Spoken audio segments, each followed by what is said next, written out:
In this video, we'll be going over the iterative approach of binary tree preorder traversal. So given the root of a binary tree, return the preorder traversal of its node values. So in our first example, we're given the tree 1, 2, and 3. So the direction of a preorder traversal is the root and the left subtree and the right subtree. So we initially add 1 here. There's no left subtree, so we just move to the right subtree, so we get 2. And then after we visit this one, we got to visit the left subtree again, so we get 3. So we get 1, 2, and 3. Let's go over the dot process. So the direction of a preorder traversal is roots, left subtree, and the right subtree. We will need a way to mimic the recursive call stack memory. This can be done using a regular stack, or a stack data structure.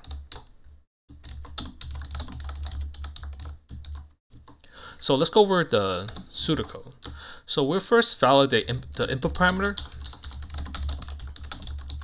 We'll first if node, or if the input root node is null. This means there's no values in the input tree, so we can just return an empty list. Then we're going to create the following variables. What first need values is to list to keep track of all node values, and then we're going to create a stack is to implement iterative preorder traversal. So we're going to first push the root node into our stack. So while stack is not empty, this means we still have nodes to process. We will pop a node from the stack. When I add the value, add node.val to values.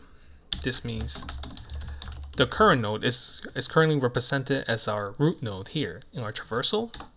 Now we want to process the left node before our right node. This means we want to push the right node into the stack before our left node.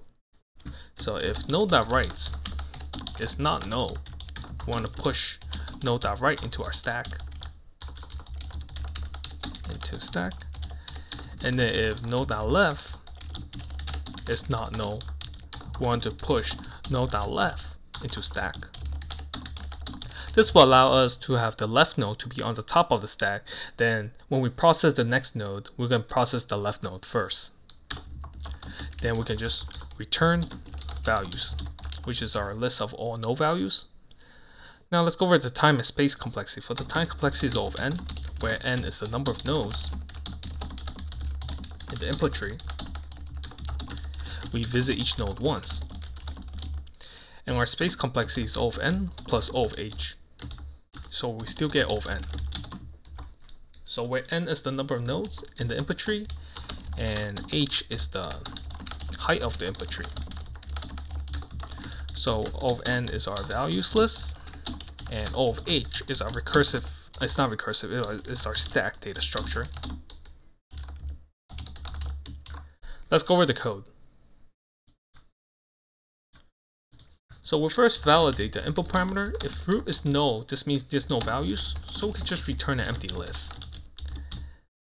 We're going to create 2 variables, which is our values list first, to keep track of all node values. And then we're going to create our stack to implement iterative preorder traversal.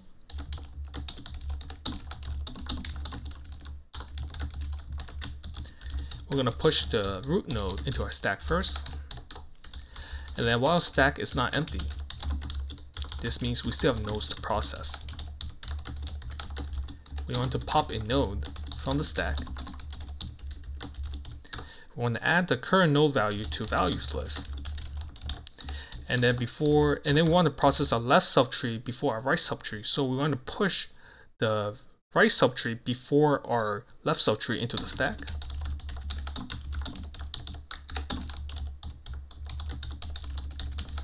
Then if node.left is not equal to null, we want to stack.push node.left. This will allow us to process the left subtree before our right subtree. Then we can return our values list.